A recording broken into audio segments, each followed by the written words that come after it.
Students, आज का जो लेक्चर है हमारा, हम स्पेशली देख रहे हैं कि टैली प्राइम के अंदर बैंक रिकंसिलिएशन स्टेटमेंट क्या होता है। जिसके लिए मेरी स्क्रीन पर आपको एक छोटा सा क्वेश्चन भी नजर आ रहा है। बैंक रिकंसिलिएशंस बहुत अच्छा टूल है टैली प्राइम का। बैंक में जो अमाउंट्स होता है, जो हमारा कैश बुक और बैंक में जो भी डिफरेंस आ रहे हैं उसको हम हटा सकते हैं। ये होता है अपना बैंक रिकंसिलिएशंस। देखिए यहाँ पर हम बोल सकते हैं, bank reconciliation is the process that help us to match the balance in a company of organization's accounting record for cash account in bank ledger to the corresponding information। यानी कि डेट्स को मैच करता है और जो भी amount में difference होता है वो मेजर करता है। यानी कि बैंक बुक और कैश बुक के बीच के डिफरेंस को क्लियर करने का काम होता है। शॉर्टकट इसको BRS भी बोलते हैं। It's called bank reconciliation statement. Okay, तो इसके लिए हमारे पास एक एग्जांपल है। हम देखते हैं, देखो क्यों होता है बैंक रिकंसिलिएशन स्टेटमेंट की नीड क्यों होती है, आपको पूछा जाएगा। पहला रीजन देखिए, cheque issue but not yet presented for payment in the bank. यानी किसी ने हमें चेक इशू कर दिया, सपोज करिए आज का कोई डेट है, जैसे 22 मान लीजिए कोई डेट है। तो 22 को अगर हमने चेक किसी पार्टी को दिया, लेकिन वो चेक 22 को क्लियर नहीं करवा करके वो 4 दिन बाद चेक क्लियर करवाता है, और हमने एंट्री 22 को ही कर ली थी, और उसने पार्टी ने 24 23 ऐसे कुछ करके किया, तो टैली में जो अमाउंट है वो मिसमैच हो जाएगा।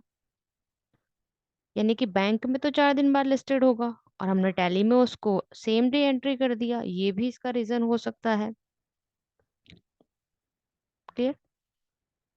ऐसे डिफरेंस पैदा होगा।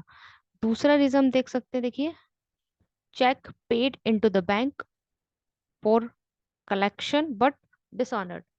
यानी कि हमने चेक किसी पार्टी को दे दिया, लेकिन जब चेक बैंक में लेके गया तो किसी भी कारण से बैंक ने उसको कैंसिल कर दिया, वो डिसऑनर हो गया।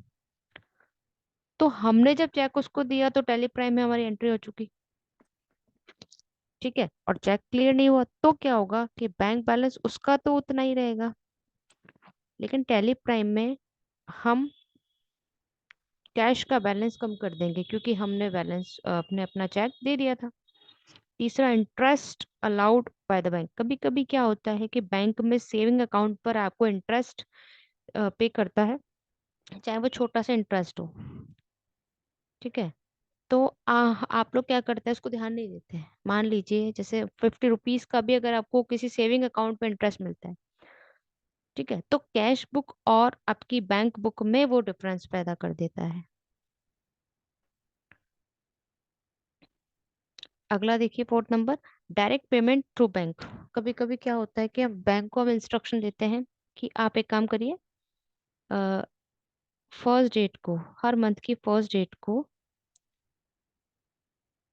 है ना, पेमेंट आपको करना है किसी पर्टिकुलर फर्म या किसी पर्सन को या किसी ब्रांच को, आपको फिक्स पेमेंट करना है। तो वो टाइम टू टाइम बैंक से चार्जेस कटेगा। लेकिन अगर हम बिजी हैं या हम एंट्री नहीं करते हैं, सपोज करिए, तो वो एंट्री में डिफरेंस आएगा, ठीक है, ये भी इसका रीजन होता है। एंड फिफ्थ रीजन आप देखिए, बैंक के चार्जेस। और ये लास्ट रीजन हमारा है बैंक चार्जेस। बैंक कभी कभी कुछ चार्जेस कट करता है, और ठीक है, तो कुछ चार्जेस बहुत कम होता है तो हम ध्यान नहीं देते, एंट्री नहीं करते कहीं बार टेली प्राइम में, और बैंक उसकी एंट्री जरूर करता है, तो कैश बुक और बैंक बुक में ये भी फर्क हो जाता है।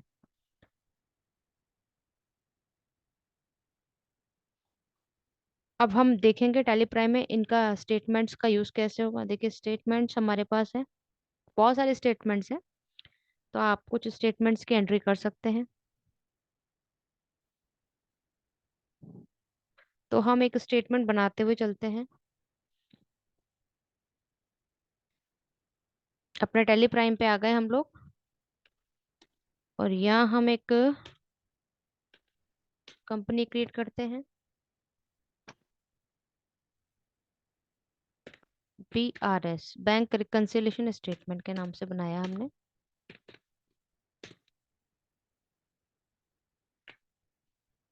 सेव किया, सेव किया।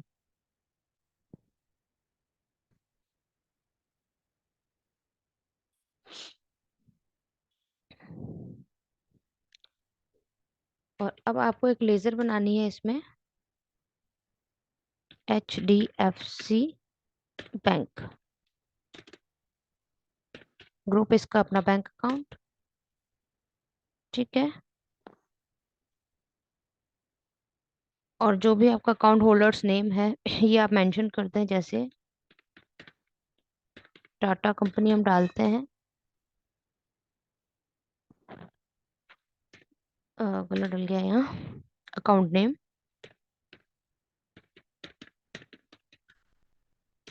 IFS code.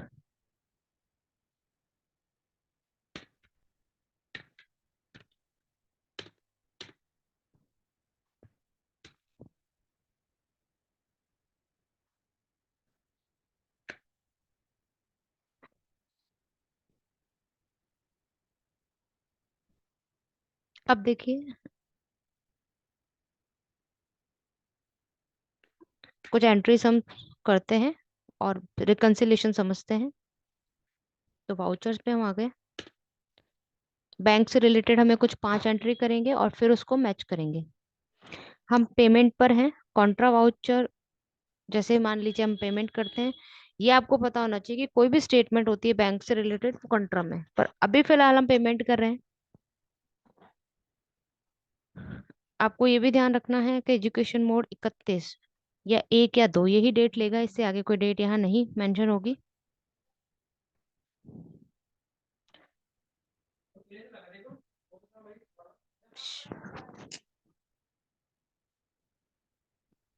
आप वही डेट डालें यहाँ पर जो आपका बैंक शो करता है। बाकी ये एजुकेशन मोड है तो यहाँ हम वही मेंशन करेंगे जो आपका एजुकेशन मोड है, यानी कि 1 या 2 के सिवा यहाँ आप कोई डेट नहीं डाल सकते। चलिए एंट्री नंबर 1 देखें। देखिए एंट्री नंबर 1 हमारा है, सपोज करें जब बैंक में कोई बैलेंस आएगा तो वो हमेशा क्रेडिट साइड में शो होगा, जैसे हमें पता है, और जब कटता है तो डेबिट साइड में। तो देखिए यहाँ पर डिपॉजिट में 320 रुपए, स्टेट बैंक ऑफ इंडिया या SBI जो आपका बैंक होता है, ये हमें एंट्री करनी है। तो देखिए यहाँ ये एंट्री हम कर रहे हैं, यानी कि बैंक में क्रेडिट हुआ है।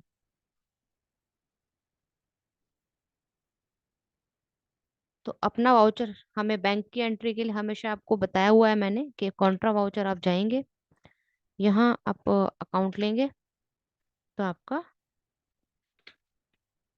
ठीक है, कौन सा अकाउंट, HDFC।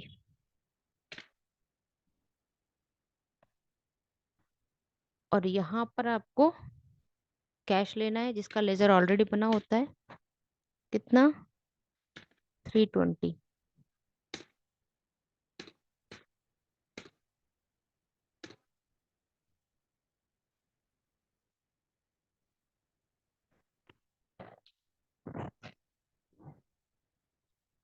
जैसे ही अमाउंट आपने यहाँ पर 320 टाइप किया और एक्सेप्ट करते ही आपको शो हो जाना है जो भी आपका अमाउंट था, ये आप दे सकते हैं डिस्क्रिप्शन। ठीक है, बैंक आप डाल सकते हैं और ये अपना